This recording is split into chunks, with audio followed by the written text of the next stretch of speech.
menolak karena kesombongan sosial.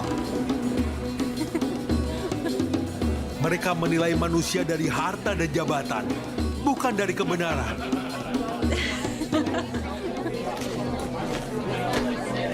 Inilah penyakit hati yang terus diwariskan. Ketika kebenaran datang dari yang sederhana, manusia malah meremehkannya. Padahal Allah memuliakan siapapun yang ikhlas. Saat semua upaya tak lagi membuahkan hasil, Allah memberikan perintah yang tak pernah terbayang sebelumnya. Dia memerintahkan Nuh untuk membangun sebuah kapal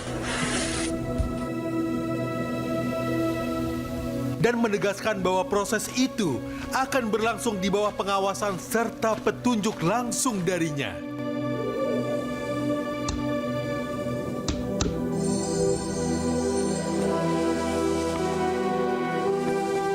Orang-orang yang melintas menertawakan pekerjaan Nuh.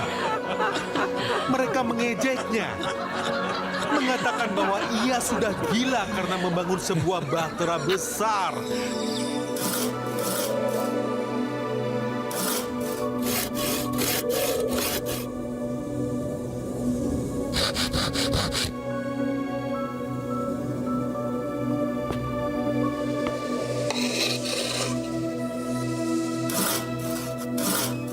Bagi mereka, apa yang dilakukan Nuh tak lebih dari bahan olok-olok.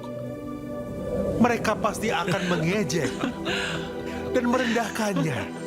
Dan Nuh tidak membalas ejekan mereka. Ia hanya menatap tenang, menyadari bahwa apa yang terjadi sudah disampaikan Allah sebelumnya.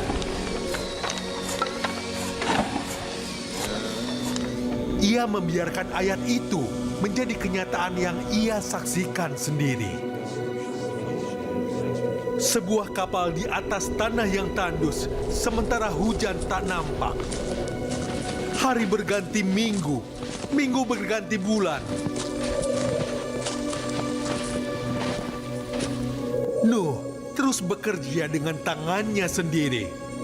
Setiap pukulan palu disertai zikir.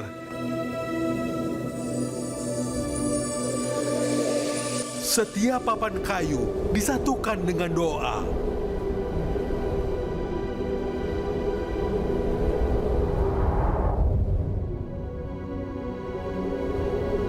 Iman Nabi Nuh diuji bukan di tengah badai, tapi saat badai belum datang. Ia taat, bahkan ketika sebelum melihat tanda apapun.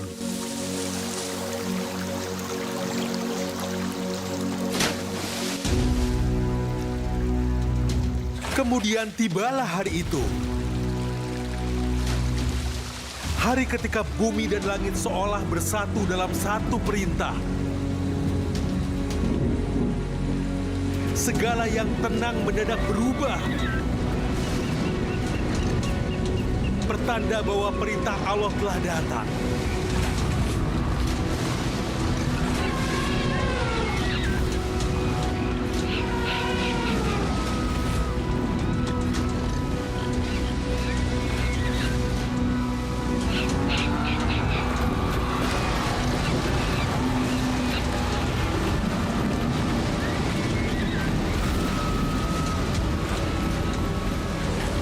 Air keluar dari tanah, hujan jatuh dari langit, dan gunung-gunung tertutup ombak. Ya sih cuma mau berbagi kebahagiaan, tapi kok malah bisa jadi ladang dosa. Pernahkah kalian scroll sosmed pas siang bolong, lalu muncul foto pasangan yang terlalu mesra? Tanpa kita sadari, momen romantis yang kita bagikan, baik yang sudah menikah atau belum, ternyata bisa memancing imajinasi dan syahwat orang lain yang melihatnya. Pertanyaannya, apakah kita ikut memikul dosa karena merusak fokus ibadah orang banyak lewat konten tersebut? Padahal niat kita hanya ingin berbagi momen indah saja. Lalu di mana batasannya agar konten kita nggak jadi racun buat puasa orang lain?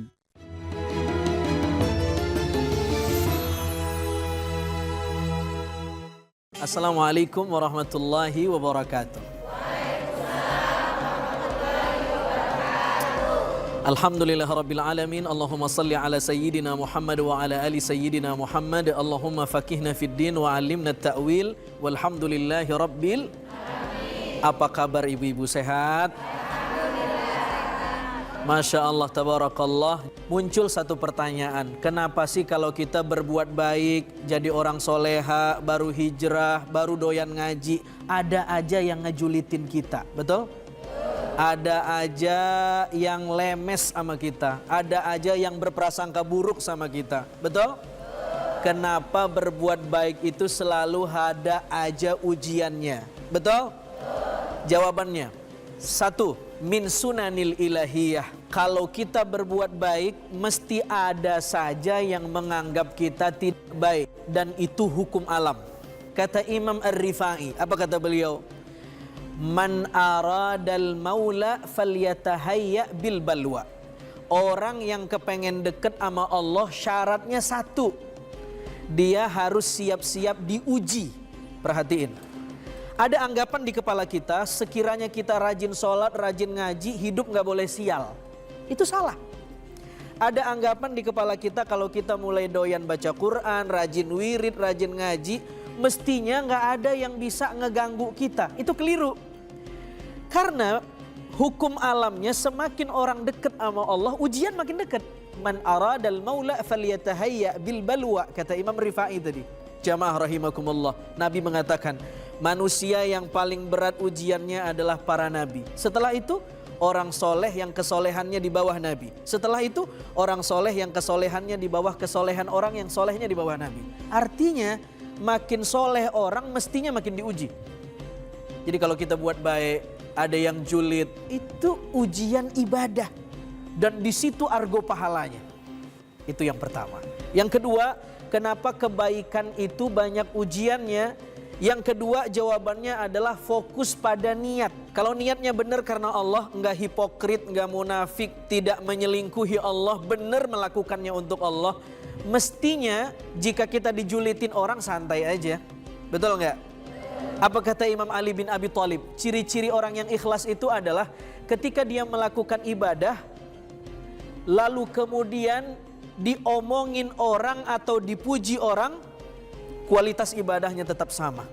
Sebaliknya, ciri-ciri orang yang ria itu adalah dia menambah porsi amalnya kalau dipuji, tetapi mengurangi amalnya kalau dicaci.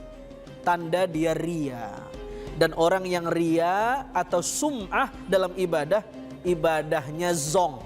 Yang ketiga, belajar dari sahabat Nabi, belajar dari seorang ulama, Fudail bin Iyad.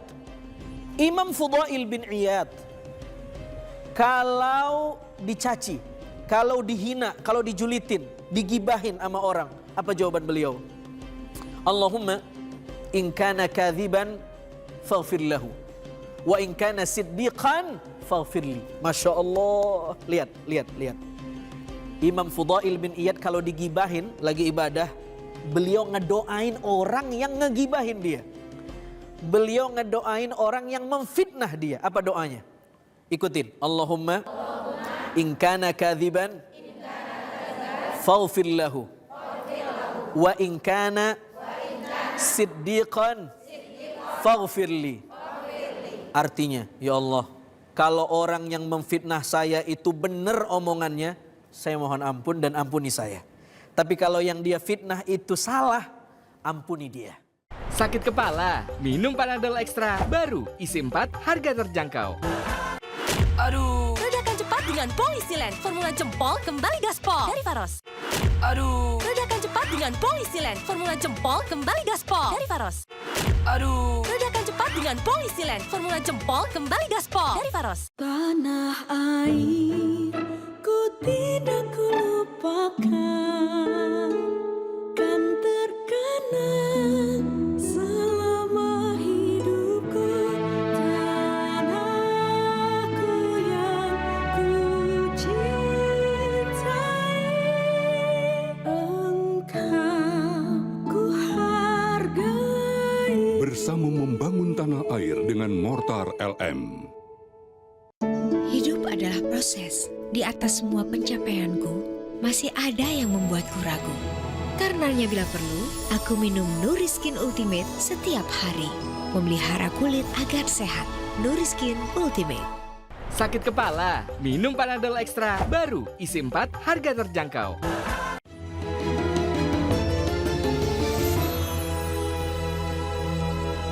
Masya Allah. Sejuk nggak hatinya, Bu?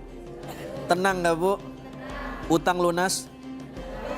Masya Allah. Itu 3 catatan supaya kita bisa merekayasa hati kita beribadah dengan ikhlas. Tidak fokus dengan komentar orang, tapi fokus dengan niat kita. Mudah-mudahan bermanfaat. Wallahu a'lam bishawab. Ada pertanyaan sekarang? Silakan. Ibu, silakan. Bismillahirrahmanirrahim. Assalamualaikum warahmatullahi wabarakatuh. Waalaikumsalam warahmatullahi wabarakatuh. Saya mau bertanya Pak Ustadz, bagaimana jika saya kesal dan marah pada teman saya. Sementara saya sudah baik sama dia, selalu baik sama dia. Tetapi dia selalu menggosipkan saya di luar ya. Kemana-kemana selalu saya yang digosipkan. Apakah kesal saya dan marah saya berdosa Ustadz? Demikian, Assalamualaikum warahmatullahi wabarakatuh. Waalaikumsalam warahmatullahi wabarakatuh. Masya Allah, bagus banget pertanyaannya. Kita menyimpulkan bahwa fokus pada niat kita. Jangan fokus sama orang. Kenapa? Semakin kita fokus dengan orang, kebahagiaan kita, ketenangan kita, keteduhan hati kita tergadai dengan respon orang. Tapi kalau kita fokus sama Allah, terserah orang mau respon apa, yang penting Allah menilai kita. Betul? Ghayatun nas la tudrak. Memuaskan hati orang, butuh validasi dari orang, itu nggak mungkin. Yang paling mungkin kita butuh validasi dari Allah. Kita butuh penilaian dari Allah. Maka fokus sama Allah, jangan fokus sama orang. Tetapi catatan terakhir, kalau fitnahnya luar biasa kejinya, bahkan menghancurkan atau membunuh nama baik kita, maka agama menyuruh kita boleh untuk hifzun nafas, menjaga diri, menjaga marwah. Caranya bagaimana? Boleh marah? Boleh. Tetapi marahnya sesuai porsinya. Dan tahu tempatnya. Dan tidak meninggalkan adab-adab marah. Karena Al-Quran mengatakan, wal kadhiminal ghaiz. Tahan marah. Bukan tidak boleh marah. Ayat itu tidak mengatakan wal faqidinal ghaiz. Tapi wal kaziminal ghaiz. Jadi caranya adalah tabayun, klarifikasi, dan jelaskan ke dia. Jangan-jangan selama ini dia memfitnah, dia salah dapat informasi. Begitu caranya. Mudah-mudahan bermanfaat. Assalamualaikum warahmatullahi wabarakatuh.